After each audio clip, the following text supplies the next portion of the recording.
Welcome back to another episode of Those Two Dudes, folks. It's that dude, Josh. That's that dude, Ruben. Man, it's been a little while. We are in the midst of round one NBA playoffs. It's finally coming to an end. Some teams are advancing. From our predictions, we were way off from just the play-in game itself. Number one, I know we did that little preview before the playoffs started. Like, one of the teams that wasn't expected to go far this year that I thought could potentially was the Heat. I mean, they went to the finals last year. They were, I think they're only a 6 seed this year. They're only about 10 games over 500. Miami did beat them last year in the playoffs, and then I thought maybe they could at least give them a run for their money. But they got swept. That's probably my biggest surprise of the playoffs so far, is them just getting swept. If they're going to win a championship, I think this year might be their best shot. They got Brooklyn in the next round now. Brooklyn, they have tons of talent, but as we know, they've barely thrown this team together. If Milwaukee wants to get them, this is probably the best opportunity. I think Drew Holiday was a big sign for Milwaukee. So yeah, I mean, it's been the Bucks and the Heat, right? We talked about it for what the Heat, the run that they had in last year's bubble playoffs. They're going against the Brooklyn Nets now. This is a measuring stick series for the Bucks. You know, if they want to be taken seriously moving forward, they have to win this series. They do. And honestly, I think it has to go 7 games at the very least. I honestly think that they have to win. They need to beat teams like the Nets. If they can't beat the Nets, man, I honestly don't care what their seed is next year. I will not take them serious. Who's disappointed you in these playoffs? There's a couple people. There is a couple people that's disappointing me in the East. I'll start there. Disappointing. I'm going to say it's Julius Randle with the Knicks. That was a 4-5 matchup. I would expect, it's not completely shocking that Atlanta won the series. It's how they won the series. And they dominated. And, oh man, I don't know about you, Josh. I watched game 1 of the Knicks and the Hawks. Man, Madison Square Garden was electric. Like I miss seeing fans in the stands, specifically at MSG. Even the last game. Even the last game. But it was just like, in watching game 1, I was like, oh man, this series is going to be great. This crowd's going to be hype. And then Atlanta just shut that down so fast. And so I'm a little disappointed in Julius Randle. So I had the Knicks and the Suns. Those are my 2 bandwagon teams for this playoff, but I kind of seen it coming. Randall, I seen some signs. I know he had a great regular season. I think he was his first All-Star this year. Yeah, most improved player. Yeah, most improved player. So his numbers were big, but I did see some moments in the regular season and especially in the playoffs where he kind of forces things a little too much. He doesn't know exactly when to be aggressive and when not to be aggressive. He doesn't really know when to pass the ball, it seems. My most disappointing player, let's go back to the Heat, Bucks, Tyler Hero, who was basically an up-and-coming star as a rookie last year. Yeah. Huge. If you look at his points per game, this might have a big part of why they got swept. He only averaged 9.3 points per game in this year's playoffs. In 23 minutes. So they weren't even playing him as much. I don't know. I think early in the year he might have had some injury issues, but I don't think he was supposed to be injured coming into these playoffs. Maybe he was lingering and they just didn't say anything. I don't know. But nonetheless, his points, his rebounds, everything was down. His minutes. And if you go back to last year when he in the playoffs, when he really made a name for himself, he was averaging 16 points, 5 rebounds, and about 3.5, 4 assists a game in last year's finals run with the Heat. And 33 minutes. He was playing 10 less minutes in this year's playoffs, 7 less points a game. I didn't even realize how bad his numbers were until I went and looked it up. But that's my, biggest disappointment, and probably has a lot to do with why they got swept. Most impressive. Who do you like? I think as a whole, I'm impressed with the Bucks. Obviously, we just talked about that. I'm super impressed with Trae Young. That dude is, he's the next coming of Steph Curry. He talks a lot of trash, man, so I hope he can back it up. But like Trae Young with the Hawks, he's lighting it up over there.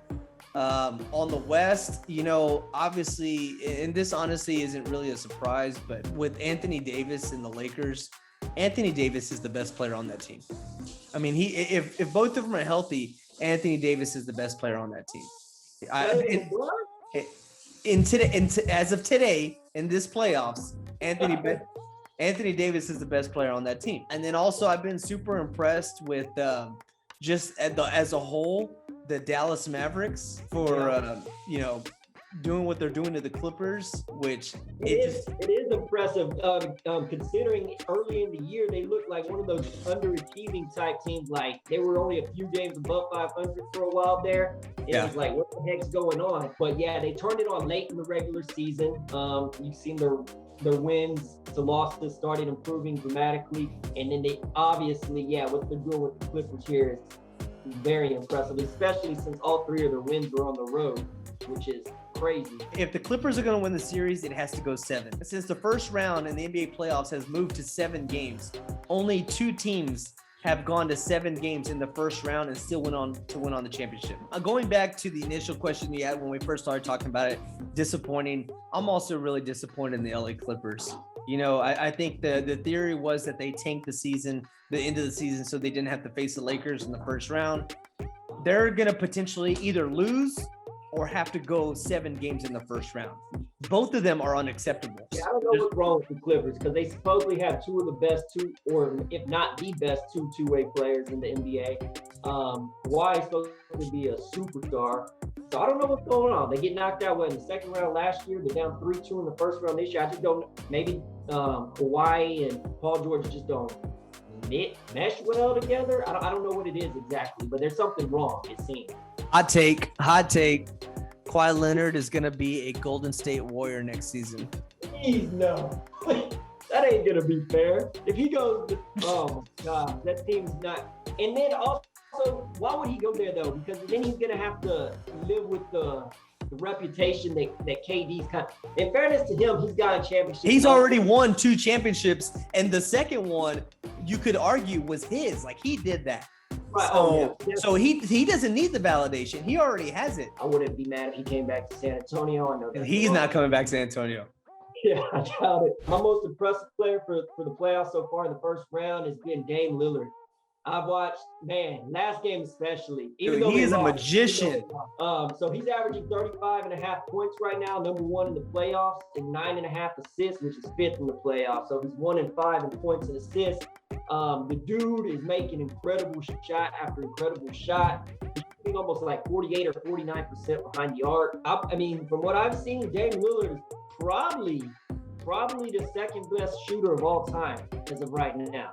When you think about all the great shooters and the way he's knocking down shots, where he's shooting from, at the level he's shooting at, as far as percentage-wise, the only one is Steph Curry that I could probably put ahead of him. Other than that, I mean, I think. Are you talking about in the league today?